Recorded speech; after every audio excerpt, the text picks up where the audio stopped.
Balik na mga kapuso sa GMA Regional TV Live karong buntaga atong bisitaon o kumustahon ng Eastern Visayas sa ilang kampanya kontra sa COVID-19. Makauba nato karong buntaga mga kapuso ang mayor, ang amahan sa Dakbayan sa Tacloban, Mayor Alfred Romualdez. Good morning, Mayor Alfred. Hi, good morning Nico, Serino at yung mga nanonood ng GMA 7. Thank you so much, Mayor. Maupay na aga inyo nga tanan diha sa Tacloban.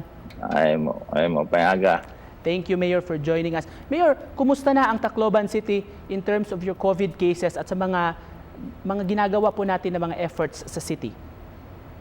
Well, unang-unang sa lahat, masasabi ko naman na magandang resulta so far. And papasalamat ako sa mga Taclobanon, nagpapasalamat talaga ako sa mga frontliners dahil this would not be possible naman kung hindi sa cooperation nila. And nakita ko naman talaga na dapat umpisa pa lang sinasabi na natin yung totoong sitwasyon para alam nila kung anong klaseng virus ito, kung ano talaga yung hinaharap natin ng mga problema. Kaya humingi ako ng tulong sa kanila. Kaya pinagtulong-tulungan natin at gumawa kami ng masasabi natin na very effective na system. Kaya as of today, isa na lang yung case talaga namin na pinakamarami naging 2, no? Tapos now we're down to 1 case na lang ngayon dito sa Tacloban. Isang active case po, Mayor.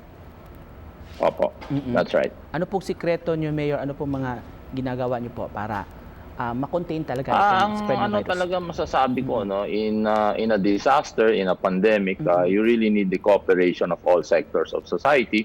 Yung unang-unang executive order pa lang sa pagla-lockdown namin ay sinabi ko na talaga mandatory mag-mask, sumuot ng mask at magkaroon ng social distancing. Yun ang napaka-importante. Because if they cannot protect themselves, how can they protect others?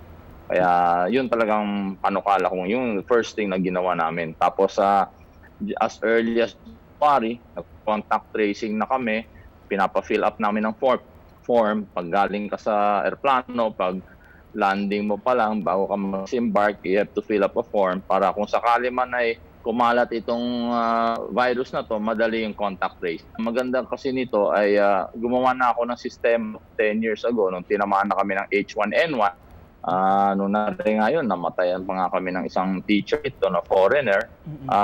And we based it on that. No?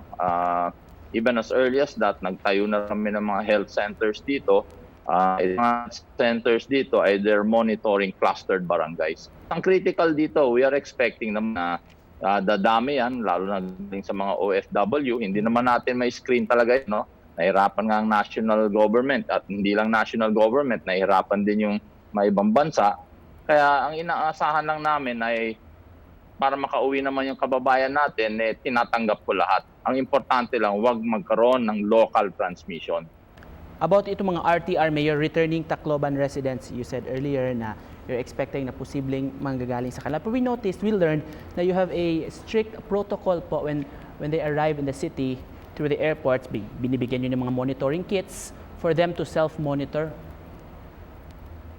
Yes, hindi naman kami hindi naman namin dinadagdagan kung anong sinasabi ng national government na mga patakaran at mga protocol, sinusunod lang namin. Kaya lang, inistriktuhan namin na sigurado ma-implement. The best thing there is wag na tayong umasa. Kahit tinest yan, kahit tinest sa ibang bansa pa yan, the mere fact hindi mo na-monitor within 24 hours yan at kung saan-saan pumunta, baka nakahawa na rin yan.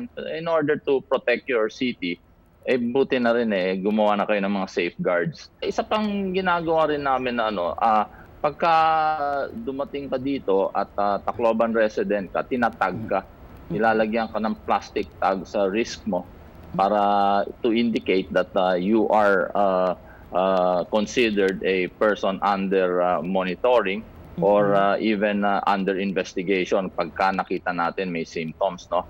So, naka-advise ang public dito. Once makita mo yung meron siyang plastic strap na naka-wrap sa wrist niya, ang ibig sabihin niyan, dapat hindi nyo bibigyan ng kahit na anong serbisyo yan, kasi dapat naka-quarantine siya. Tapos kami lang ang makakapagtanggal noon after 2 weeks. Mayor, kayo dyan sa Tacloban, how are you coping or recovering nitong sa COVID-19? Knowing na may iba pang mga residents natin up to now, hindi pa siguro fully recovered from the Yolanda incident po. Nakikita ko naman medyo sanay na rin sila. Mm-mm. Sanay na rin sila. Pero may mga ibang practices kaming binago. Katulad noon na nung nag-Yolanda, mahigit 6 months, 6 na buwan, panay relief. So panay dilatang pinapakain namin at binibigay namin. So nagkaroon kami ng maraming kaso ng gout. So ang ginawa namin na yun, nung nag-ano kami ng relief goods ngayon, panay fresh na pagkain. Kung hindi isda, bangus, ganyan. Kung hindi, manok. Yung ibang mga wala naman refrigerator, binibigyan natin buhay na manok para pagka ready na, yun na lang katayin nila, di ba? So we did some adjustments, major adjustments para dyan. And nais ko rin sabihin na talagang, alam mo, mapasalamat ako na mahabang pasensya naman ng mga tao. Kasi talagang pabago-bago tayo. Kasi masasabi mo, hindi natin alam, baka bukas magkaroon ng local transmission o bigla na lang dumami. Kailangan baguhin talaga yung sistema o baguhin natin yung mga protocol. Mayor, ano po mga preparations niyo for the upcoming opening of classes, although online na ngayon ang gagawin? Kailangan kasi itong mga ganito, you have to think out of the box. Hindi naman pwede yung kasi kalahati na may eskwelahan lang dito ang may internet, yung kalahati wala .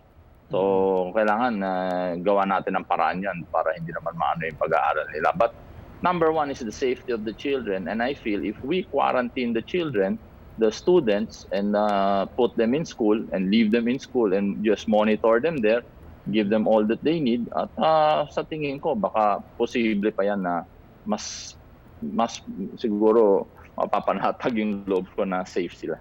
Finally, Mayor, in closing, message nyo po sa mga residents nyo po dyan sa Tacloban at saka sa Eastern Visayas. Sa amin na rin po dito sa Central Visayas, Mayor. Alam ko maraming ng mga disaster tumama sa atin at mga talagang pero I think we will get over this. But it is important that we continue to learn about this virus. And we study it, we learn it para pagdating sa ganun, we can work as one. So kailangan talaga, paghanda natin, i-strengthen ng gobyerno yung department ng quarantine, yung mahawak dyan, talagang gawaan. Baka kahit magtayo na ng mga malalaking building na dyan sa mga airport, na international airport, may quarantine facility. Kailangan meron talaga silang high-tech na mga machines to detect para naman hindi mahawa itong mga local na mga kababayan natin, di ba? At mas safeguard naman sila dyan in the future. So the best really thing here is to cooperate and to work together. All right, thank you so much for an interesting discussion this morning. Thank you so much for your time, Tacloban City Mayor Alfred you. Romualdez.